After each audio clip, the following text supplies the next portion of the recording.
नाज़रीन कराम, तारीख लिखती है 18 रमजानुल मुबारक के अफ्तार का वक्त जब करीब आया तो मौला अली अलैहिस्सलाम ने अपने बड़े बेटे हजरत हसन अलैहिस्सलाम से कहा, हसन जाओ अपनी बहन उम्मे कलसूम से कहो कि आज उसका बाबा उसके पास रोजा अफ्तार करेगा।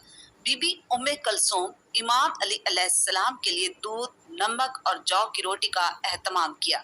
जैसे ही इमाम अली अलैहिस्सलाम अपनी बेटी के घर पहुंचे, आपकी बेटी ने दस्तरखान बिछाया।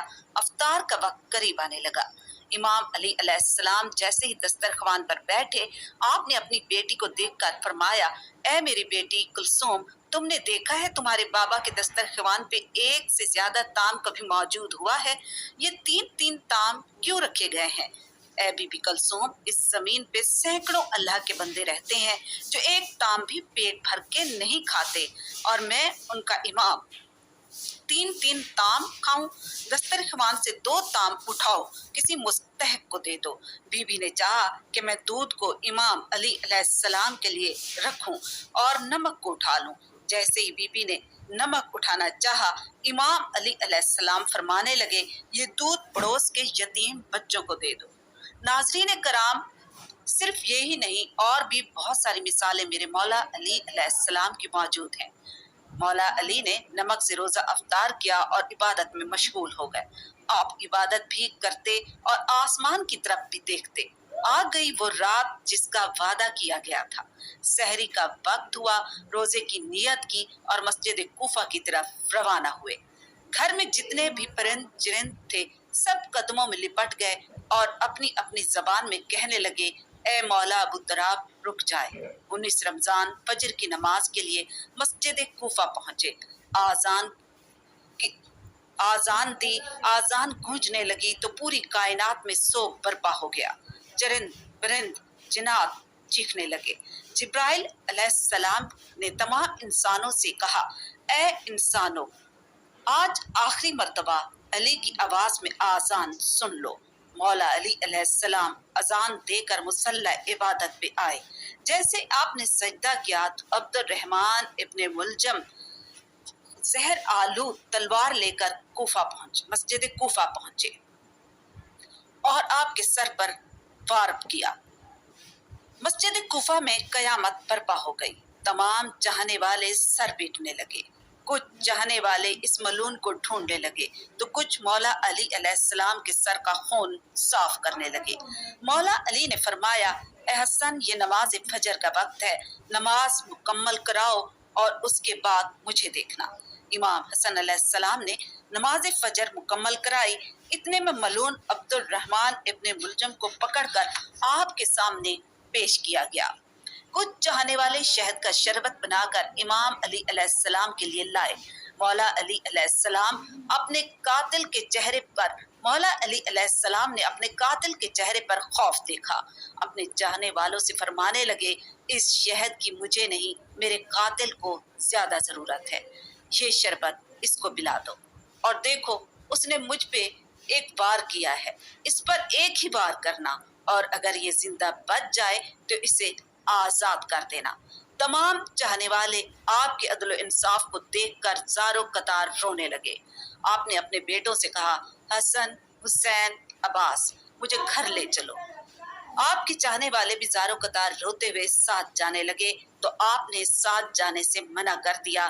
कहा, मेरे ज़र्ब लगने की खबर मेरे घर तक पहुंच चुकी है। मेरी बेटियां रो रही हैं।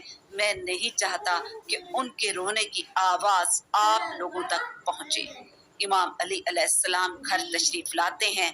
तमाम बीबियां रोती हैं तो इमाम अली अलैहिस्सलाम दिलासा देते हैं कि मुझसे मेरे भाई खातिमुन नबीयीन हजरत मोहम्मद सल्लल्लाहु अलैहि वसल्लम पहले ही फरमा चुके थे कि ए अली, मेरी उम्मत तुझे रमजान के महीने में मस्जिद में ज़र्ब मारेगी। तारीख कहती है, आपको बिस्तर पर लिटाया गया। जैसे ही तबीब ने जख्म को देखा तो वो चीख कर रोने लगा और कहने लगा कि वो ज़र्ब जहर में डूबी हुई थी और जहर पूरे जिस्म में फैल चुका है। जितना हो सके आप इन्हें दूध पिलाएं। जैसे ही खबर कूफे की गलियों में पहुंची, कूफे के यतीम बच्चे अपने अपने हिस्से का दूध लेकर आते हैं और मौला हुसैन से कहते हैं, اور مولا حسن سے کہتے ہیں یہ ہمارے حصے کا دودھ ہے، یہ مولا کو پلائیں، ہم ایک بار یتیم ہو چکے ہیں، دوبارہ نہیں ہونا چاہتے۔ 20 رمضان کا سورج طلوع ہوا۔ آپ نے امام حسن علیہ السلام سے کہا میرے چاہنے والوں سے کہو مجھ سے جو پوچھنا ہے آ کے پوچھ سکتے ہیں۔ عقیدت مند روتے رہے اور آخری دیدار بھی کرتے رہے، کسی نے کچھ پوچھا تو کسی نے کچھ جاننا چاہا، سب کو رخصت کیا اور کہا حسن جاؤ اور اب میرے پورے خاندان کو بلاؤ۔ آپ نے وصیتیں کی اور فرمایا کہ اب اس خاندان کا وارث میرا بیٹا حسن ہے، جو یہ کہے آپ لازمی ماننا۔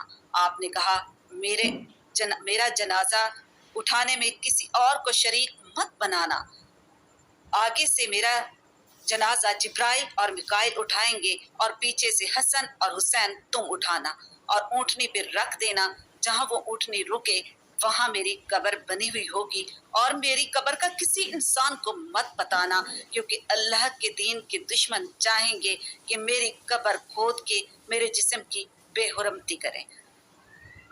پھر آپ حضرت عباس کو دیکھ کر فرمانے لگے عباس تم کو میں نے کربلا کے لیے اللہ سے مانگا ہے۔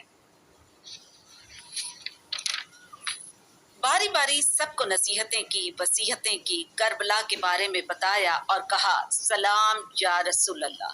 بیبیاں رونے لگی۔ آپ نے مسکرا کے کہا اللہ کے محبوب اور آپ کی ماں بی بی فاطمہ الزہرا مجھے لینے آئے ہیں۔ پورا گھر زار و قطار رونے لگا اور یوں مولا علی علیہ السلام نے اپنی آنکھیں بند کر لی۔ آپ کی وصیت کے مطابق آپ کے جنازے میں کسی کو بھی شریک نہیں کیا گیا۔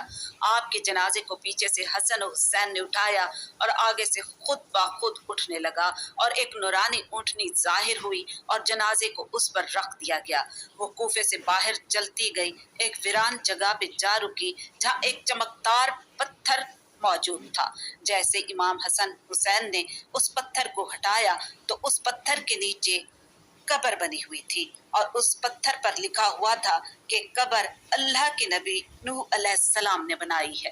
سلام ہو اللہ کے ولی امام علی علیہ السلام کی عظمت پر، سلام ہو مومنوں کے امیر حیدر کرار پر۔